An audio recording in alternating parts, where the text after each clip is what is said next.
इनमें एक विशेष कला लेकर के आए और इस प्रकार मौर्यकालीन इस कला को हमने दो भागों में बांट दिया, लोक कला और राजकीय कला। अब लोक कला किसे कहते हैं और राजकीय कला किसे कहते हैं? कहने का मतलब मौर्य वंश के राजा या सम्राट अशोक मौर्य के समय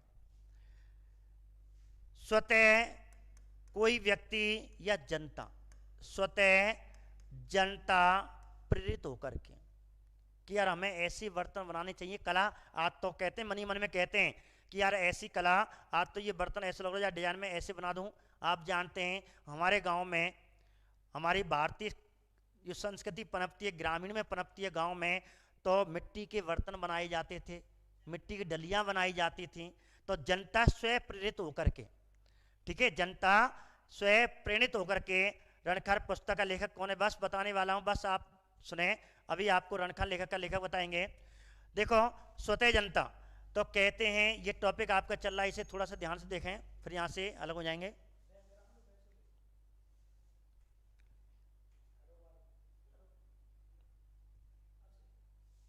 देखना, देखिए तो लोक कला की बात हो रही थी, ठीक है, लोक कला की बात हो रही थी। तो कहा जाता मौर्य काल में जनता स्वतः,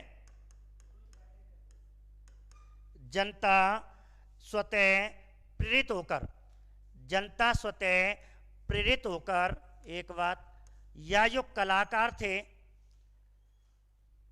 ठीक है, और स्वतंत्र कलाकार,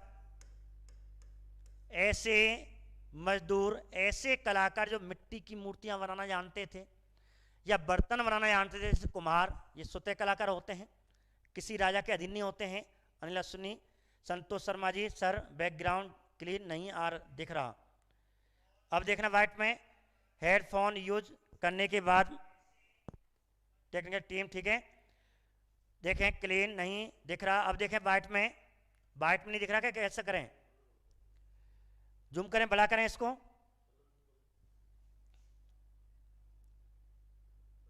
अब देखें तो हम केवल पहले जो आपकी लोक कला बता रहे हैं, लोक कला क्या है, अब दिख रहा है, नमस्ते जी, विष्णु जी, पूनम जी, दिख नहीं रहा है, क्लियर नहीं दिख रहा, अब देखें तभी मैं क्लास चालू करूंगा आपके, अब आपका दिख रहा होगा शायद, ठीक है।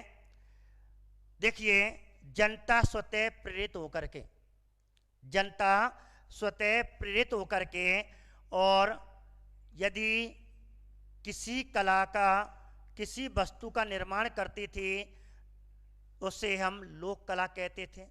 अब इसके अंतर्गत, लोक कला के अंतर्गत क्या क्या आते थे, ये चीजें लोक कला के अंतर्गत, कहने का मतलब है लोक कला क्या था। देखें अब दिख रहा है, दिखाई दे रहा होगा, सही दिख रहा है, यस सर, ठीक है। बात करें, मैं कहने का मतलब है लोक कलाएं मौर्य काल के राजाओं के समय थी, कुछ राजा स्वतः प्रेरित होकर के, स्वतः प्रेरित होकर के पत्थर की मूर्तियां बनाने लग गए, मिट्टी की मूर्तियां बनाने लगे और ब्रह्मांड बनाने लगे, बर्तन बनाने लगे, जैसे कुम्हार होंगे, ठीक है। सुना आगे, अब तो दिखाई दे रहा है ना आपको। मौर्य काल में कुछ व्यक्ति स्वतः प्रेरित होकर के, तो इसकी एक विशेषता है स्वतः प्रेरित, जनता या स्वतंत्र कलाकार जो किसी के यहाँ नौकरी नहीं करते थे, जैसे कुम्हार होते हैं अपने घर में कुल्हड़ बनाते हैं, अपने बर्तन बनाते हैं, ठीक है, स्वतः प्रेरित होकर के पत्थर की मूर्तियां बनाने लगे, मिट्टी की मूर्तियां बनाने लगे और मृदभांड बनाने लगे। अब ये चैप्टर मैंने 6 क्लास से लिया है, 6 क्लास में 2 पाठों में, 2 चैप्टरों में ये खंड दे रखा है। अब उसमें से हमें अपने ऑब्जेक्ट टाइप के क्वेश्चन निकालने हैं, और अभी हाल ही में फर्स्ट ईयर लेक्चर का एग्जाम हुआ हिस्ट्री का, उसमें से भी ये क्वेश्चन इसी में से आया है। और आपके पेपर में रीट में तो शायद नहीं, सेकंड ग्रेड में एसएसटी में लगभग 2014 या 15 वाले में भी क्वेश्चन इसमें से पूछा था, और 10वीं क्लास में और 6वीं क्लास में ये चैप्टर दे रखा है। अब वो तो निकालने वाला चाहिए, हमें पता है ये कहाँ लिखा हुआ है, ठीक है, तो हमें निकालते हैं। बस ये गुरु, तभी तो गुरु कहते हैं कि कोई व्यक्ति है बिना गुरु के नहीं सीख सकता।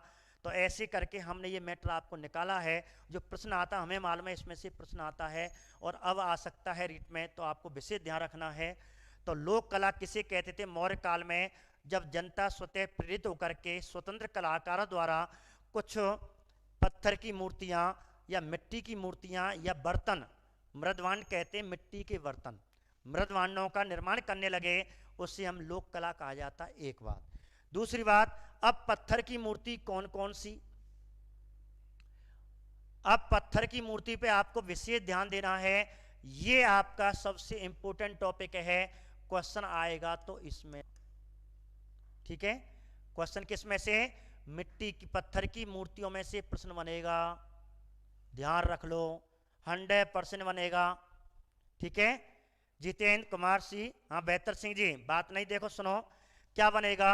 पत्थर की मूर्तियों में से प्रश्न बनेगा, आपको एक प्रश्न 100% है। देखिए अब आपको 4 पत्थर की मूर्तियां विशेष करके याद करनी है। कहा जाता है मौर्य काल में विशेष करके यक्ष, यक्षिणी या यक्षी, अर्थात ये तो है एक पुरुष देवता, लोक पुरुष देवता की मूर्ति, और यह है स्त्री लोक देवता की मूर्ति। अब यक्षी यक्षी कहाँ होते हैं? जैसे भरतपुर में नौसे यक्षी की मूर्ति, यक्ष की मूर्ति मिली है, ठीक है, यक्ष की मूर्ति मिली है। तो ऐसे ही वह तो पीछे की काल की है, लेकिन मौर्य काल की मूर्तियां यहाँ पढ़ने वाले हैं। मौर्य काल की मूर्तियां तुम्हारी एनसीईआरटी बुक में दे रखी हैं, ठीक है। हमारे नौ से भी एक यक्ष की मूर्ति मिली है, यक्ष का चित्र बना हुआ है। अब यक्ष क्या होते हैं, यक्षी क्या होते हैं? जैसे आप भारतीय कला संस्कृति में या राजस्थान की कला संस्कृति में लोक देवता पढ़ते हो, जब कोई स्थानीय व्यक्ति देवता के समान पूज्य हो जाता है, उसमें अन्य आत्मशक्तियाँ आ जाती हैं और उसे स्थानीय लोक देवता का दर्जा दे देते हैं, ठीक है। स्थानीय लोक देवता का दर्जा दे देते हैं और ऐसे करके तेजा जी हुए, जसनाथ जी हुए, पीपासर हुए, आपके गोगा जी हुए, ये स्थानीय लोक देवता थे। ऐसे उस समय में कहा जाता है कि महाजनपद काल, वैदिक काल से लेकर के महाजनपद काल, मगध के उदय तक ऐसे अनेक देवता हुए होंगे। उनकी प्रतिकृति वहाँ के व्यक्तियों ने, ठीक है, नमस्ते जी वीर चौधरी जी, नमस्ते।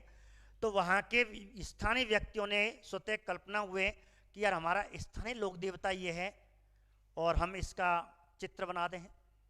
तो स्थानीय लोक देवता क्या करते थे? पगड़ी पहनते थे और धोती कुर्ता, महिलाएं एक राजकुमारी की तरह, ठीक है, जूड़ा बांधती थीं, राजकुमारी के कपड़े पहनती थीं लंगोटी के रूप में।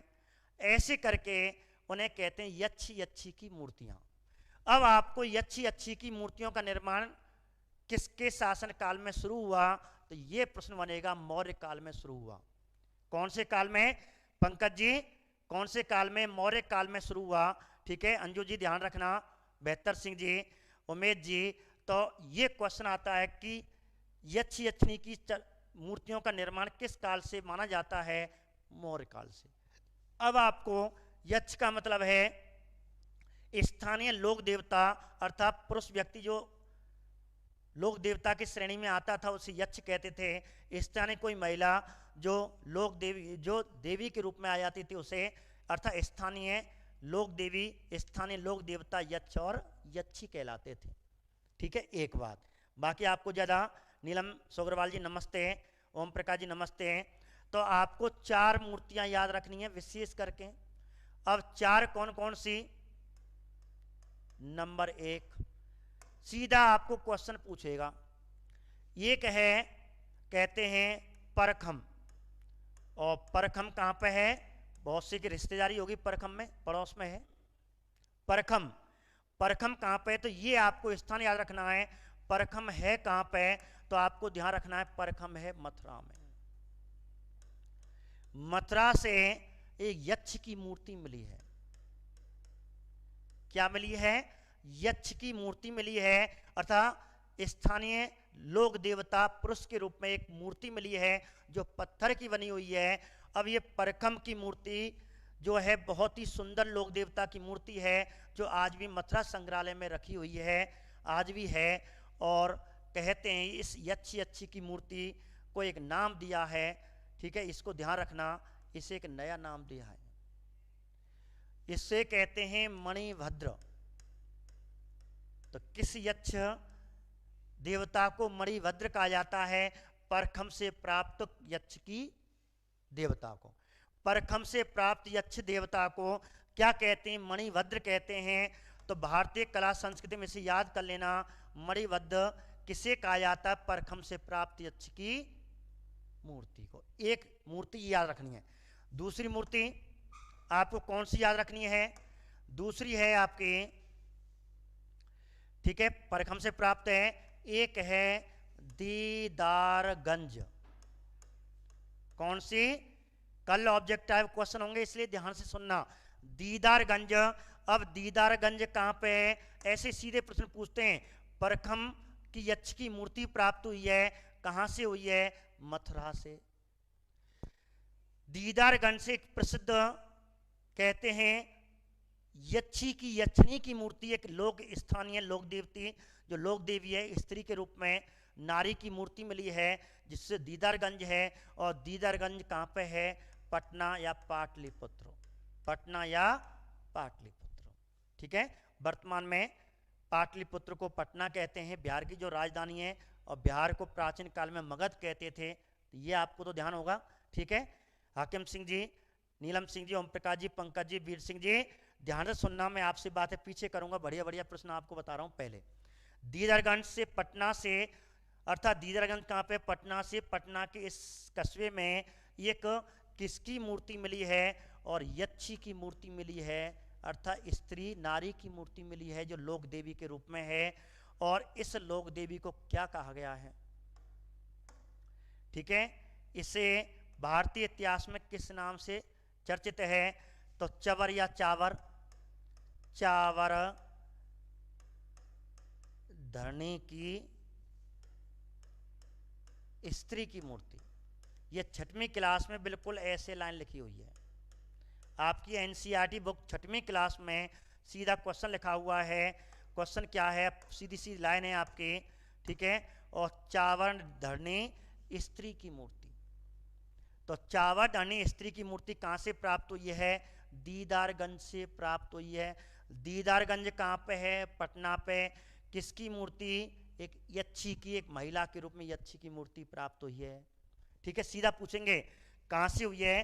चावर धरणी की स्त्री की मूर्ति कहाँ से प्राप्त हुई है? दीदारगंज से। मणिभद्र की मूर्ति परखम से, परखम से प्राप्त हुई है मणिभद्र। दीदारगंज से प्राप्त हुई है चावर धरणी स्त्री की मूर्ति, जो यक्षी के रूप में है, और ये यक्ष के रूप में है। ये ध्यान रखें, 2 हो गई। अब तीसरी जो मूर्ति है, ठीक है, जो तीसरी आपकी मूर्ति है वह है आप, ये सेकंड ग्रेड में आई हुई है, एसएसटी वाले में। साल वंजिका की मूर्ति सर रीट में आई है, सेकंड ग्रेड में आई है, देखना, ठीक है। आई है आपको शिक्षक भर्ती में ही, राजस्थान में ही। तो यह है साल वंजिका की मूर्ति। कौन सी मूर्ति? साल वंजिका की। अब नारी की, ये स्त्री की मूर्ति, नारी की मूर्ति।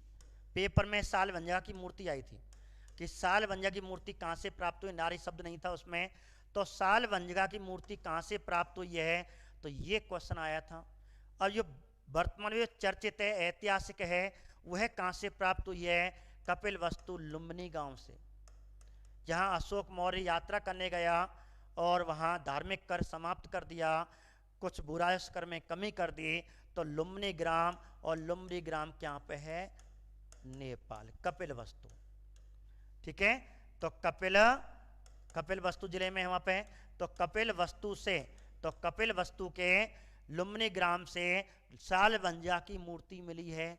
लेकिन साल वंजिका की मूर्ति ध्यान रखना, ये बहुत चर्चित रही, और एक बार तो भारत में साल वंजिका की मूर्ति के, इतनी सुंदर मूर्ति है, इतनी प्रसिद्ध मूर्ति है कि विदेशों के तस्कर इसके पीछे लग गए, बहुत चर्चित रही थी। और ये पहले कहते हैं जो चर्चित है वो आपके नेपाल वाली है, लेकिन एक और हमारे यहाँ विदिशा से, एमपी से मिली थी, उसे भी साल वंजिका की मूर्ति का दर्जा दिया गया, कहा गया ये साल वंजिका की मूर्ति है। और कहते हैं तस्कर, और ये ग्वालियर के किले में रखी हुई थी पहले। ग्वालियर किले के आसपास मिली थी। और अब वर्तमान में कभी जाएं तो ग्वालियर किले के कहते हैं 7 कैदों में कारखानों में आज रखी हुई है, हर कोई इसे देख नहीं सकता। तो ऐसे करके चर्चित हुई थी एक बार।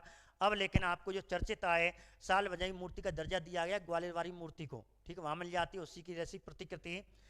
साल वंजाई मूर्ति यदि आपको पेपर में आए तो आपको लुम्निग्राम नेपाल ही करना है। यदि भारत का कोई स्थान दे दे तो आपको विदिशा, और ग्वालियर किले में है जो विदिशा से मिली है, जो वर्तमान में ग्वालियर किले में संग्रहालय में जो कैद खाना वहाँ ये रखी हुई है, ठीक है। एक बात लेकिन आपको इतना ध्यान रखना, ये क्वेश्चन आ चुका है हमारी किताबों में, ये सीधा कपिल वस्तु लुम्निग्राम नेपाल दे रखा था, इसलिए यही आंसर आपको सेकंड ग्रेड में सही माना गया था। अब बात करते हैं आगे, एक मूर्ति और है, ठीक है, आपको बता दूं, इसे हम फूल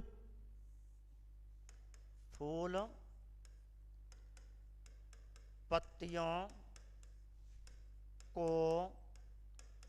उगाने वाली देवी भी कहते हैं। फूल पत्तियों को आने वाली देवी कहते हैं। इसका जो चित्र है, एक नारी है, एक पेड़ से ऐसे लटकी हुई है, जैसे एक नागिन कहते हैं, नागिन लटकी होती है, बहुत सुंदर है। इसलिए तभी तो तस्करी के ऊपर, ये बहुत तस्कर आए थे विदेश तक के, तस्कर इसके पीछे लग गए थे इसे, ठीक है, विदेश में ले जाने के लिए। तो साल वंजा की मूर्ति को फूल पत्तियों उगाने वाली देवी भी कहते हैं, तो वह है साल वंजा की मूर्ति। अब आपकी चौथी मूर्ति कौन सी है? चौथी है गज लक्ष्मी की मूर्ति। गज लक्ष्मी की नारी की मूर्ति, नारी की मूर्ति, और इसे कहते हैं बौद्ध धर्म की देवी, ठीक है, बौद्ध धर्म की देवी। जो बौद्ध धर्म में किसे कुल देवी माना गया है, तो बौद्ध धर्म की कुल देवी या बौद्ध धर्म की देवी किसे कहा जाता है? तो भीमराव अंबेडकर साहब ने बौद्ध धर्म धारण किया था, ठीक है। ऐसे अनेक हमारे राजाओं ने, अशोक सम्राट अशोक ने मौर्य धारण किया था। तो बौद्ध धर्म की देवी या कुल देवी किसे कहते हैं? तो गज लक्ष्मी को कहते हैं। ये कहाँ से मिली है? ये भी विदिशा से मिली है। और लेकिन आपको एक चीज़ और बता दूं, आप 2 जगह आप स्तूप जानते होंगे, और वह स्तूप है सांची का स्तूप। सांची के स्तूप के द्वार पर, दक्षिणी द्वार के प्रवेश द्वार पर इनके चित्र बने हुए हैं, अर्थात ये लटकी हुई है साल वंजाई मूर्ति, उसमें हल्की से दिखाई गई है, और गज लक्ष्मी की नारी की मूर्ति भी उसमें दिखाई गई है। और ये आज वर्तमान में कहते हैं सांची के स्तूप में इनका थोड़ा सा, हाँ, फूल उगाने वाली देवी कहते हैं, ध्यान रखना। और इसे बौद्ध धर्म की कुल देवी या बौद्ध धर्म की देवी किसे कहते हैं? गज लक्ष्मी को कहते हैं, जो विदिशा से मिली है, बहुत सुंदर है, ठीक है। अब इस प्रकार आपको ये 4 केवल याद रखने हैं, और इससे आप इसके ले सकते हैं। और ये विशेष करके जो पूछी जाती है, इन चारों से बाहर कोई मूर्ति नहीं पूछेंगे मौर्य काल की। मौर्य काल की केवल 4 मूर्तियां आप याद कर लें, मात्र 4 मूर्तियां अच्छी तरह से, और इन्हीं में से प्रश्न आ जाएंगे, ठीक है। पत्थर की ये 4 मूर्तियां हैं, इन्हीं में से प्रश्न आएंगे, आपको बिल्कुल ऐसे उतारना है। परखम की, दीदार की, साल वंजा की, गज लक्ष्मी की मूर्ति। तो इस प्रकार मौर्य काल की कला मानी जाती है, एक बात। अब मौर्य काल में मिट्टी की मूर्तियों के बारे में पढ़ेंगे। अब लोक कला के 3 हैं, तो पत्थर की मूर्तियां, मिट्टी की मूर्तियां, मृदभांड। अब मिट्टी की मूर्तियों में कुछ नहीं पढ़ना है, केवल मिट्टी की मूर्तियां वर्तमान में सब जगह से मिली हैं। मौर्य काल की खंडित मिट्टी की मूर्तियां, बस आपको कुछ नहीं पढ़ना है, इसमें से कोई क्वेश्चन नहीं बनेगा। बस इतना ध्यान रखना है, मिट्टी की और पत्थर की मूर्तियां मौर्य कला की, लोक कला के अंतर्गत आती हैं, इतना पढ़ना है। तो लोक कला के 3 चीज आते हैं, पत्थर की मूर्तियां, मिट्टी की मूर्तियां, मृदभांड। क्योंकि अब ये मैंने डायग्राम क्यों बनाया है, एक मैं आपको बता दूं, ये क्वेश्चन जो बनेगा वो क्यों आपको मैंने बताया है। और इसमें से जो क्वेश्चन बनेगा आपका, जैसे लोक कला हो गई, और इसके बाद राज की कला, तो कौन लोक कला के अंतर्गत आती है, कौन नहीं आती, कौन राज की कला के अंतर्गत कला नहीं आती। तो ये सीधे सीधे प्रश्न बनेंगे। तो राज की कला के अंतर्गत नहीं आती मिट्टी की या पत्थर की मूर्तियां, मृदभांड, ऐसे उन तीनों में से एक रख देंगे, और 3 इनमें से रख देंगे, ठीक है, 3 इनमें से रख देंगे। और इस प्रकार सीधा प्रश्न बन जाएगा कि निम्न में से मौर्य काल के राजकीय कला के अंतर्गत कौन सी कला नहीं आती है? राजप्रसाद, स्तूप, गुहा, मिट्टी की मूर्तियां, मृदभांड, या पत्थर की मूर्तियां, तो आपको वो आंसर होंगे वो लोक कला में आते हैं। लोक कला किसे कहते हैं? जनता स्वयं प्रेरित होकर के स्वतंत्र कलाकारों द्वारा निर्मित कला को लोक कला कहते हैं। राजकीय कला किसे कहते हैं? जब राजा से प्रेरित होकर के, अर्थात राजा कहता था, राजा से प्रेरित होकर के राजा के कर्मचारी, राजा के राजकीय कर्मचारी, और जब कोई राजप्रसाद, स्तूप, गुहा, स्तंभ, शिलाओं का निर्माण कराते थे तो वह राजकीय कला कहलाती है। तो ये ध्यान रखना, विशेष करके सीधा प्रश्न बनेगा, आपको उदाहरण रखने ऊपर ऊपर से। क्वेश्चन ज़्यादा टफ नहीं आता, लेकिन आप चारों तरफ से उस क्वेश्चन को नहीं देखते। जब भी टॉपिक पढ़ें, घुमा फिरा के क्वेश्चन पूछे, हम ये डायग्राम मैंने क्यों बनाया है, लोक कला के अंदर क्या नहीं आता, स्तूप, ऐसे ऑप्शन दे देंगे, तीनों को इसको दे देंगे, चौथा उसमें से डाल देंगे। तो आपको ये 5 उसके और 3 इसके उदाहरण याद करने हैं। ये भी याद करने हैं, अंगूर वाटिका मंदिर, अंगूर वाटिका का मंदिर आपको जो अब मध्यकालीन की कला संस्कृति, भारतीय कला का संबंध पढ़ाएंगे, वो है अंगूर वाटिका का आपका मंदिर पढ़ाया जाएगा। बस शांत रहें, पहले मुझे इसको पूरा करने, फिर आपको वो कला संस्कृति आ रही है, ठीक है। मध्यकाल की प्राचीन संस्कृति के क्वेश्चन आने वाले हैं, उसी में आपको मात्र 7 क्वेश्चन बताऊंगा, 7 मंदिर बताऊंगा, उन्हीं में से क्वेश्चन आ जाएगा, ठीक है। देखिए आगे, फिर ये टॉपिक हमारा निकल जाता है। अब देखें तो ये आपको पत्थर की मूर्तियां हो गई। खंडित मिट्टी की मूर्तियों में कुछ याद नहीं करना है। मृद भांड में केवल एक शब्द याद करना है कि मौर्य काल की संस्कृति कैसी थी। ये प्रश्न आता है, मौर्य काल की संस्कृति कैसी थी, ये प्रश्न आएगा तो ध्यान रखना। उत्तर भारत के बर्तन मिले हैं और मौर्य काल का सर्वाधिक विस्तार, मौर्य साम्राज्य का सर्वाधिक विस्तार उत्तर भारत में था, केवल असम में छोड़ के। असम मौर्य काल में नहीं आता था, अशोक ने असम पर आक्रमण नहीं किया था, अपने साम्राज्य में नहीं मिलाया था असम, ध्यान रखना। मैं लिखा नहीं रहा लेकिन मुंह से बोल रहा हूं, ठीक है। हाँ जी रश्मि जी देखो सुनो, असम को छोड़ करके पूरा उत्तर भारत मौर्य साम्राज्य में था। आगे समझ में, असम को छोड़ करके पूरा उत्तर जो भारत था वो मौर्य साम्राज्य के अंतर्गत था। तो मौर्य साम्राज्य के अंदर कौन सा क्षेत्र नहीं आता था? असम नहीं आता था, ठीक है, उत्तरी पूर्वी वाला हिस्सा। तो उत्तर भारत में जितनी काली मिट्टी मिलती थी, तो ऐसी याद कर लें, उत्तर भारत में ही सर्वाधिक इसके मृदभांड मिले, मिट्टी के बर्तन मिले। तो उत्तर भारत में जो काली की मिट्टी पाई जाती थी, और उत्तर भारत में काली मिट्टी सर्वाधिक पाई जाती है, तो ये याद कर लेना ऐसे, उत्तरी काली और पॉलिश किए हुए चिकनी, पॉलिश किए हुए उत्तरी काली, पॉलिश मृदभांड, मृदभांड। बस इतना याद कर लेना मेरे मित्रों। मात्र निशा जी, अंजू जी, केवल इतना याद कर लेना कि उत्तरी काली, पॉलिश, मृदभांड। क्वेश्चन क्या बनेगा? मौर्य काल में, मौर्य काल की कला संस्कृति है, मौर्य काल की संस्कृति थी। मौर्य काल की संस्कृति का मतलब बर्तन कैसे प्रयोग किए जाते थे। यहाँ के कटोरे मिले हैं, आपकी मर्तबान मिले हैं, लंबी गर्दन वाला बर्तन मिला है, ठीक है। तो मिट्टी के जो बर्तन थे जिनका प्रयोग करते, जिनमें खाते थे, जैसे कुल्हड़, ठीक है, कुल्हड़ है, ठीक है। और आपने शायद 1 आध 5 खाई होगी कुल्हड़ सकोरी, कुल्हड़ सकोरी। तो बाद जमाने कुल्हड़ जो सकोरी थे, अर्थात मिट्टी के जो बर्तन बनते थे वो काली मिट्टी के बनते थे और पॉलिश किए हुए चिकने होते थे, बहुत चमक आती थी। और इनसे जो मूर्ति मिली है ना सालभंजिका की और गजलक्ष्मी की मूर्ति, कभी मौका मिले मथुरा संग्रहालय में रखी हुई है, बिल्कुल इतनी कहते हैं पॉलिश, इतनी चमक है कि आप ताज्जुब करोगे, उस काल की इतनी चमक थी, बहुत पॉलिश किए हुए। तो आपको ध्यान रखना ये पॉलिश शब्द आएगा। पॉलिश मृदभांड थे, उत्तरी काली, पॉलिश मृदभांड, अर्थात मिट्टी के बर्तनों को मृदभांड कहते हैं। बस इतना याद कर लेना। इसमें केवल ये याद करना है, इसमें आपको 4 उदाहरण याद करने हैं। ये मौर्य काल की क्या हो गई? मौर्य काल की लोक कला हो गई। तो मौर्य काल किसे कहते हैं? मौर्य काल की लोक कला किसे कहते हैं? जब मौर्य काल के लोग स्वतः प्रेरित होकर के स्वतंत्र जो कारीगर हुआ करते थे, उनके द्वारा जो मिट्टी की या पत्थर की मूर्ति या बर्तन बनाए जाते थे, उससे लोक कला कहते हैं। और पत्थर की मूर्तियां 4 प्रसिद्ध हैं जो परखम से मिली है। यक्ष देवता की मूर्ति, दीदारगंज से यक्षी लोक देवी की मूर्ति, सालभंजा की मूर्ति, गजलक्ष्मी की मूर्ति, इनको भी यक्षी कहा गया है। तो मणिभद्र परखम से प्राप्त यक्ष की मूर्ति को कहते हैं। दीदारगंज पटना बिहार से प्राप्त यक्षी की मूर्ति को चावा धरनी की मूर्ति कहते हैं। सालभंजा की मूर्ति लुम्बिनी नेपाल से मिली है। राय लक्ष्मी की देवी कहाँ से मिली, ये भी मैं आपको बता दूं, बिरसा है, ध्यान रखना। एमपी आपको राज्य आएगा विशेष करके, ठीक है, मध्य प्रदेश। और ये सांची के स्तूप पे भी दर्शाई गई है, सांची के स्तूप पे भी लिखी हुई है, ध्यान रखना। तो ऐसे आपको जानना, बौद्ध धर्म की देवी किसे कहते हैं?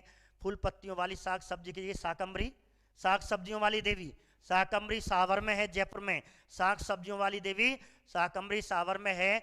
जबकि किसकी फूल पत्तियों उगाने वाली देवी किसे कहते हैं? सालविंजा की मूर्ति को कहते हैं। ऐसे करके ये तो हो गई आपकी लोक कला। अब देखिए राजकीय कला पे आ जाओ। अब राजकीय कला में विशेष करके आपको ध्यान रखने हैं, ये 5 उदाहरण देखने हैं और वहीं पहुंचने वाले हैं, बड़ा इंतजार कर रहे होंगे। स्तंभ लेख, श्लेख, ठीक है, पहले इनकी विशेषता बताएंगे, फिर आपको एक एक करके। और आज हम टॉपिक लेके चलें राजा प्रसाद। राज प्रसाद का मतलब है महल। अब महल के बारे में प्रश्न आया है, रीट में कथन आया है, ठीक है, क्या आ गया?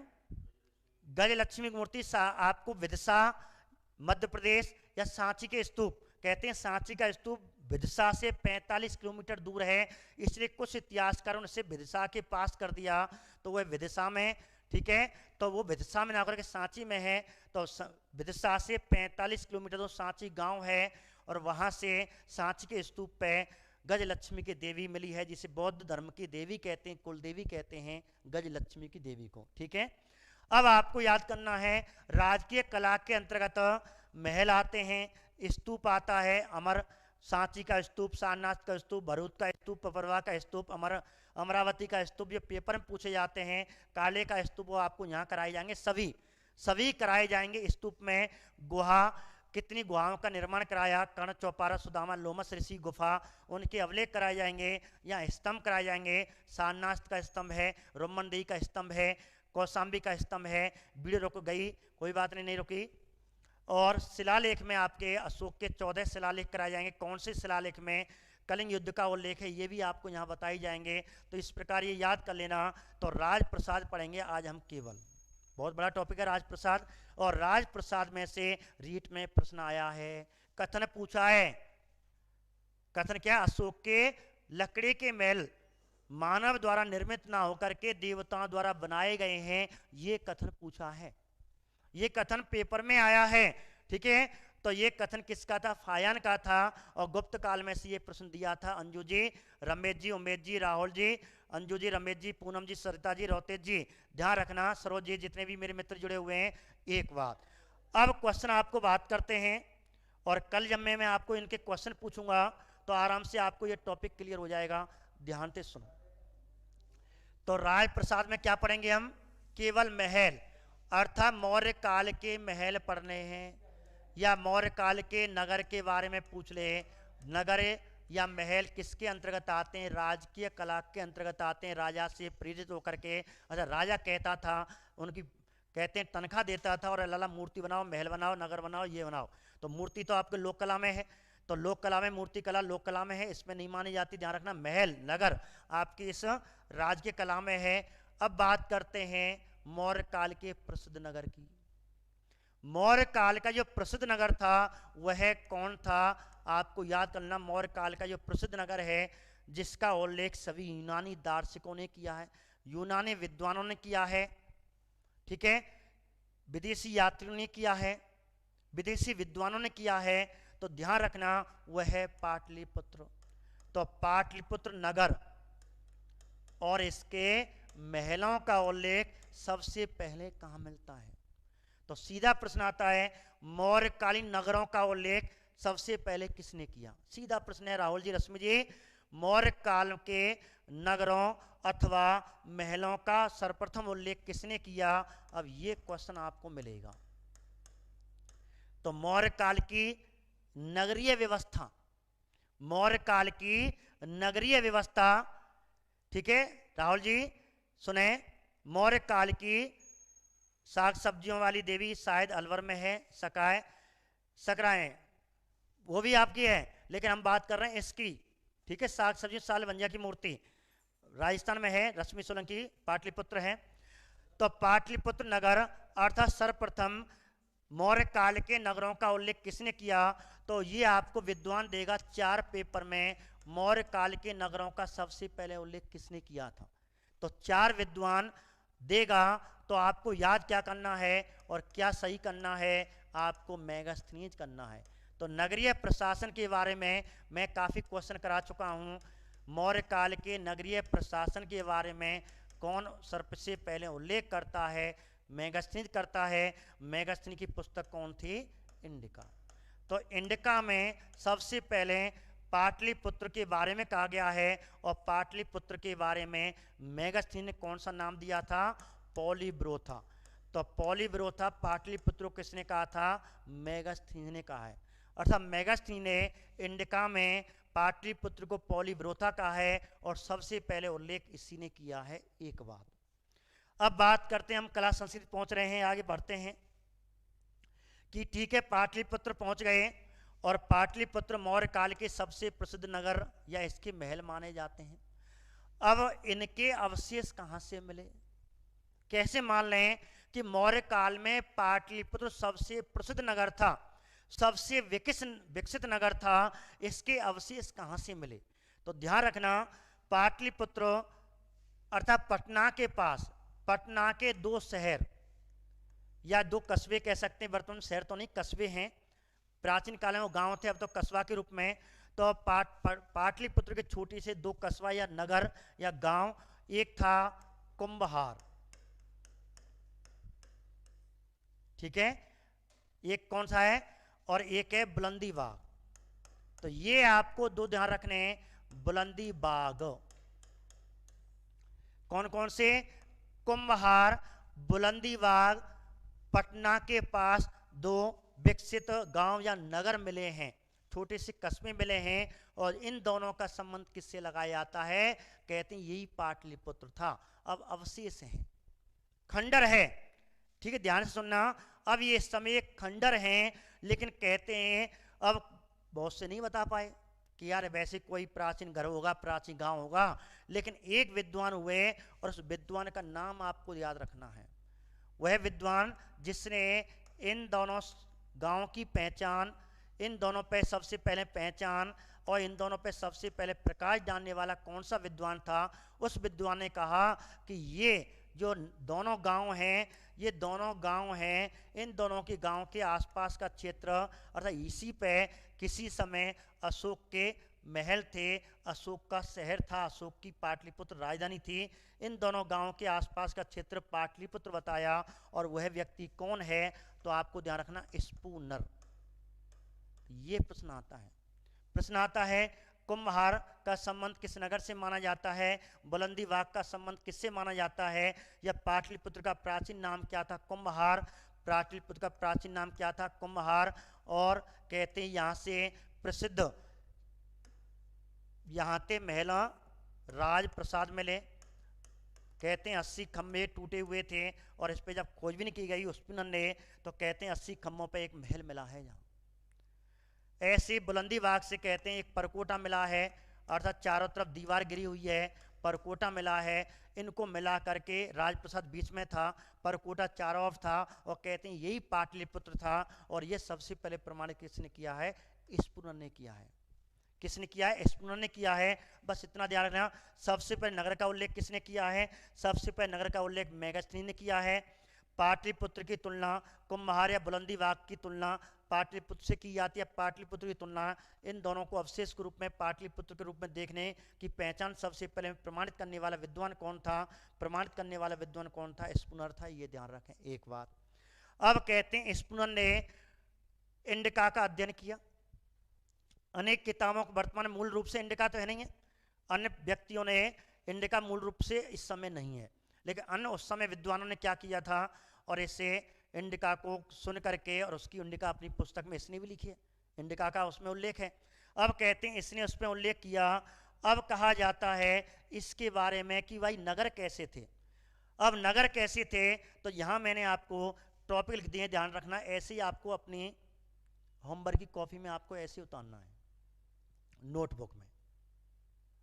देखिए ध्यान से सुने। अब स्पुनर ने इस कहते हैं अवशेषों का जो खंडर मिले थे उनका अध्ययन किया है, और उसने अन्य किताबों के माध्यम से प्रमाणित किया है कुंभहार बुलंदीबागी पाटलिपुत्र था, अशोक मौर्य चंद्रगुप्त मौर्य का पाटलिपुत्र था। और उसमें कहा गया है अब इसका निर्माण किन से होता था, ये प्रश्न आता है। मौर्य काल में जो अवशेष के रूप में मिले हैं, कुछ महल मिले हैं, कुछ महलों को किसका महल बताया गया है, चंद्रगुप्त मौर्य का महल बताया गया है। एक सुंदर जिसमें लकड़ी के दरवाजों का प्रयोग किया गया है, फिर पत्थरों की दीवार बताई गई है, और उसे कहा गया है, स्टूडेंट ने कहा कि ये अशोक मौर्य का घर था, उसका बेडरूम, उसका विशेष शयन कक्ष था, सुंदर शयन कक्ष था।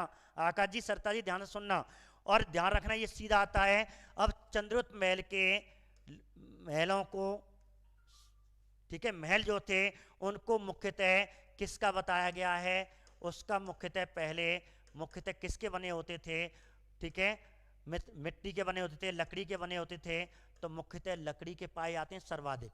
सर्वाधिक इसमें मिट्टी लकड़ी के महल थे, तो उससे कह ये तो चंद्रगुप्त मौर्य होगा। लेकिन इसमें दरवाजे खिड़कियों में थोड़ी सी लकड़ी का प्रयोग था, और लकड़ी के स्थान पर पूरी दीवार, कहते हैं काष्ठ के स्थान पर, लकड़ी के स्थान पर उसमें किसका प्रयोग हो गया, पत्थर। अब पत्थर के मकान सबसे पहले कहते हैं अशोक मौर्य का ही महल था, और इसमें थोड़ी लकड़ियों का प्रयोग दरवाजे के रूप में किया गया। अब क्वेश्चन आ जाए, ध्यान से सुनना, कि मौर्य काल के नगरों का निर्माण मुख्यतः किससे होता था, लकड़ी से, पत्थर से, झाड़ फूस थे, ठीक है, लकड़ी होते हैं, घास फूस होते हैं। तो ऐसे क्वेश्चन आ जाए तो आपको ध्यान रखना लकड़ी करना। ध्यान से सुने, मौर्य काल में नगरों का निर्माण या महलों का निर्माण प्राय किससे होता था, तो आप लकड़ी करना। या अशोक मौर्य के महल प्राय किसके थे, पत्थर के, या चंद्रगुप्त मौर्य के प्राय महल किसके थे, लकड़ी के। अब ये स्तंभ कहते हैं ये पूरा महल पाटलिपुत्र कितने खम्भों पे टिका हुआ था, 80 खम्भों पे, 80 खम्भ बताए हैं। पाटलिपुत्र जो राजधानी थे और वह महल बना हुआ था, राजधानी, उसकी राजधानी जो सचिवालय लगता था वो 80 खम्भों पे। तो आपको ये भी ध्यान रखना है पाटलिपुत्र शहर कितने खम्भों पे बना हुआ था, 80 खम्भों पे। कितने, 80 खम्भों पे बना हुआ था। अब कहते हैं पाटलिपुत्र में मौर्य काल के समय कितने दरवाजे थे, तो कितने दरवाजे थे, और आपको 64 दरवाजे थे। प्रवेश मार्ग, प्रवेश द्वार जिसे कहते हैं, कितने प्रवेश द्वार थे इस नगर के चारों ओर, 64 दरवाजे थे। इसका मतलब है काफी बड़ी बस्ती होगी, चारों तरफ कोई दुश्मन ना जाए। और लकड़ी के दरवाजे थे, गेट थे, दरवाजे थे, उनको बंद करके रखा जाता था सुरक्षा की दृष्टि से, आम जनता सुरक्षित रहे। अब कहते हैं चारों तरफ परकोटा था। अब परकोटे बीच बीच में बुर्ज होते हैं, यहाँ सैनिक खड़े होते हैं, यहाँ सैनिक खड़े होते थे। चौरासा आपने किला देखा होगा, किले के बारे में राजस्थान पूछे जाते हैं कितने बुर्ज में है, तो ऐसे करके चौरासा हिस्सा होता है, किले के ऊपर पूरी दीवार होती है और बुर्ज बने होते हैं, यहाँ सैनिक खड़े होते हैं। और इसमें बुर्ज कितने थे, इसमें बुर्ज 570, अर्थात 570 जगह थी, यहाँ सैनिक खड़े रहते होंगे, चारों तरफ बुर्ज थे। और कहते हैं सड़क मार्ग, और सड़क मार्ग 3 मार्ग हुआ करते थे। 3 मार्गों का उल्लेख, एक बड़ी सड़क, एक छोटी सड़क, एक मध्यम सड़क।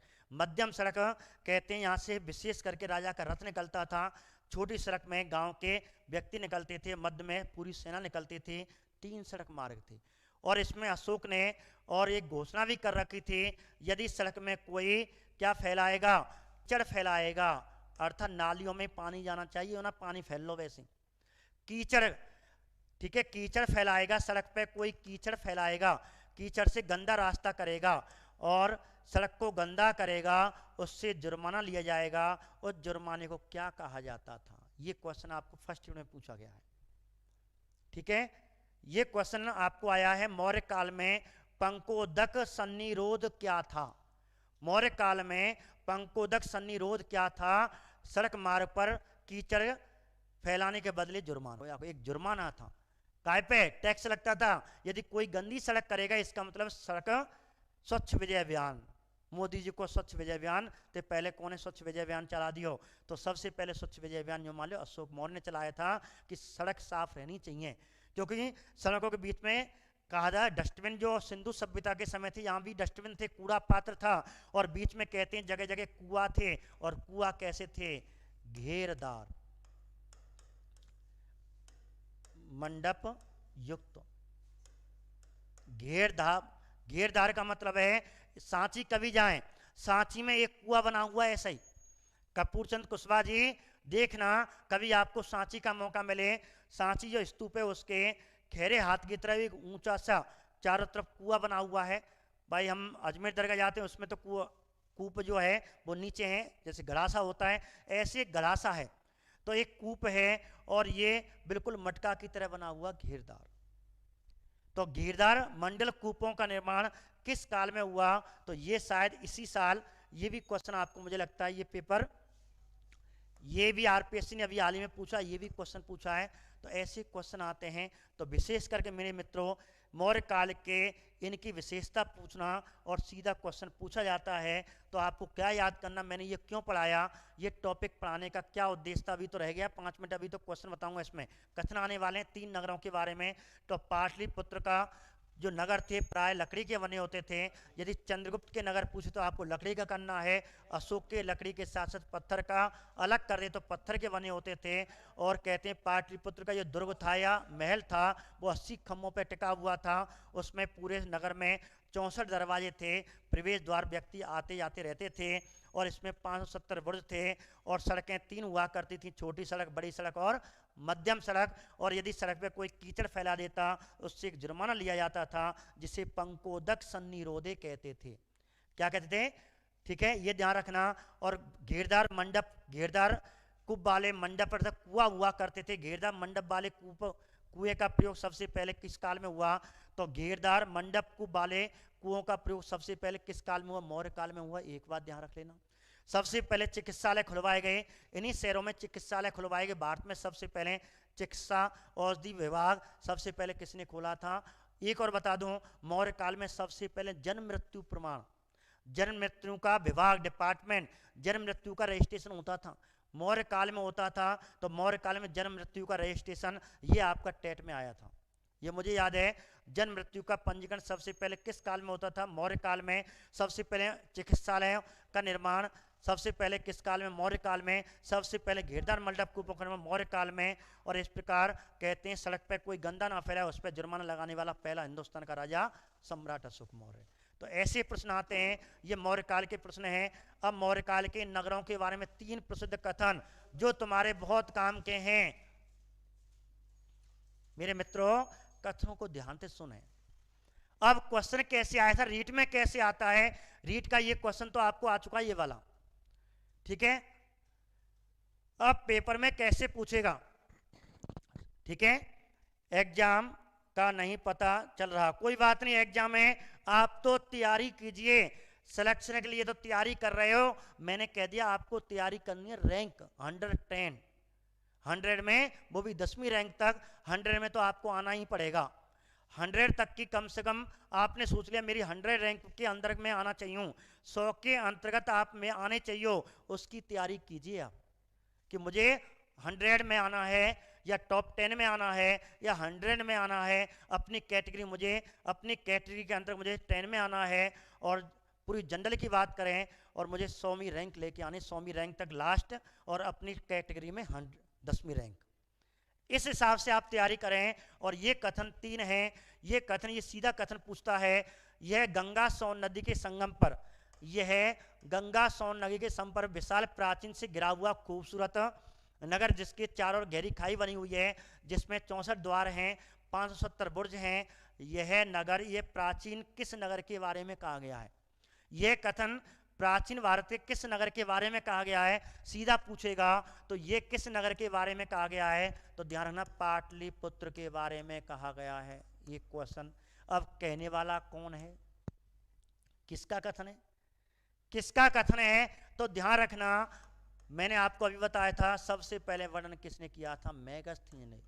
मेगस्थनीय ने सबसे पहले पाटलिपुत्र को गंगा सोन नदी के संगम पर एक प्राचीर से घिरा हुआ, चारों तरफ गहरी खाई बताई, 64 द्वार बताए। और ये कहने वाला कौन है? इसी के माध्यम से अन्य किताबें लिखी गई थी। एक बात तो कथन किसका है?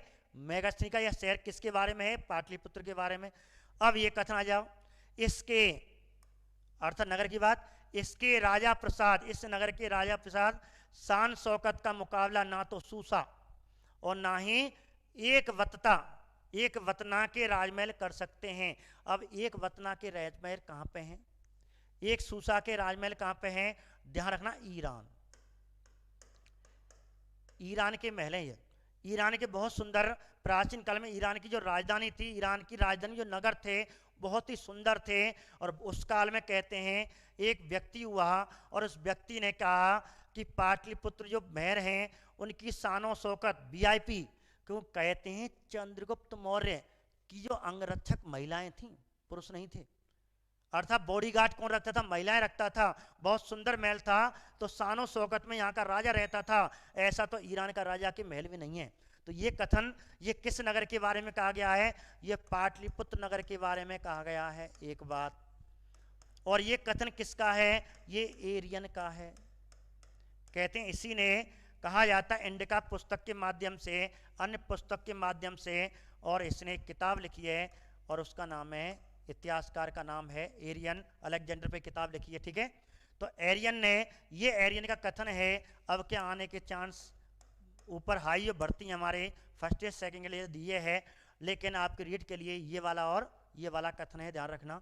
तो लेकिन आपको तीनों याद कर लेना, तीसरे चौथा क्वेश्चन कोई कथन नहीं आएगा, गारंटी मैं देता हूँ। तीसरे कथन तीनों में से आपको पेपर मिल जाएगा। अब कहते हैं अगला कथन, पाटलिपुत्र के बारे में अगला कथन है कि ये मानव निर्मित, अर्थात ये मानव ने नहीं बनाए, ये किसने बनाए, देवताओं द्वारा निर्मित हैं। तो ये का मतलब किस पे है, पाटलिपुत्र पे बात कर रहा है, ये पाटलिपुत्र पे बात कर रहा है। और ये कथन किसका है, ठीक है। तो ये कथन किसका है, ये फायान का कथन है, जो कौन से काल में आएगा, चंद्रगुप्त द्वितीय अर्थात विक्रमादित्य के काल में, गुप्त काल में आएगा। ये गुप्त काल में आया था और इसने गुप्त काल में जब ये मगध की राजधानी में गया था तो ये कहा था कि यहाँ के अशोक की जो लकड़ी के महल हैं वो देवताओं द्वारा निर्मित है, ना कि किसी मानव ने बनाए। तो ये तीनों कथन किस शहर पे कहे गए हैं, तो ये पाटलिपुत्र शहर पे कहे गए हैं। तो ये पहला कथन मैगस्थीन्स का है, दूसरा एरियन का है, तीसरा फायान का है, ठीक है। चंद्र द्वितीय के काल में आया था, ये आपको चंद्र प्रथम के काल, चंद्रगुप्त मौर्य के काल में